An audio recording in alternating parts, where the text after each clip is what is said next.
Bonjour et bienvenue sur le podcast de la chaîne. Et aujourd'hui, je vais répondre à une question qu'on me pose souvent et qui est quelle est la meilleure lecture que tu nous conseilles pour pouvoir justement développer certaines compétences et certaines choses pour notre entreprise et pour nous-mêmes.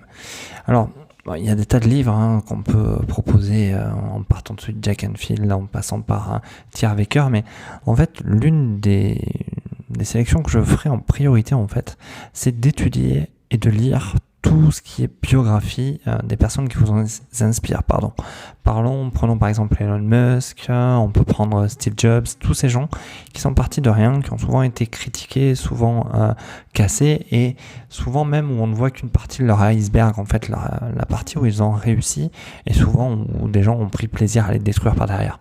L'idée est de savoir par quelle étape ils sont passés. Est-ce que ça a été facile? Est-ce qu'ils ont tout eu comme ça en claquant des doigts? Ou est-ce que ça leur a demandé pas mal de boulot?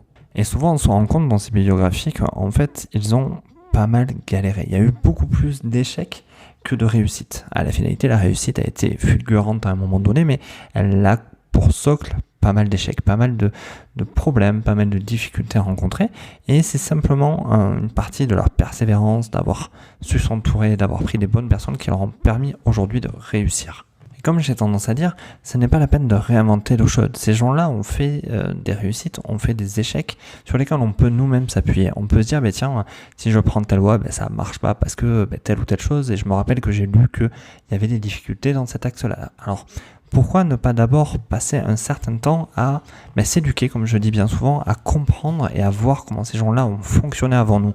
Parce que finalement, on va perdre du temps alors qu'on a parfois les réponses pas très loin de nous. C'est en ça que je trouve que les biographies sont enrichissantes, intéressantes, car elles nous permettent à nous de ne pas répéter des erreurs qui ont déjà été commises. Donc je vous invite vraiment à commencer par là. Si vous devez choisir une première lecture, lisez une biographie de quelqu'un qui vous a inspiré, quel qu'il soit. Ça peut être Churchill jusqu'à Steve Jobs, en passant par Bill Gates, peu importe où vous vous situez et quelle est votre idée, Vous pouvez être dans le bien-être, vous pouvez être dans la loi de l'attraction, ce que vous voulez.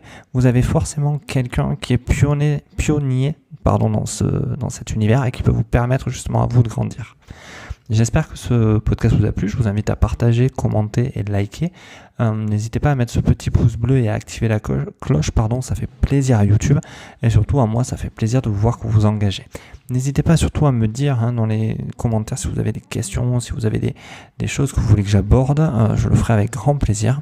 Et sur ce, je vous remercie et je vous dis à bientôt. Au revoir.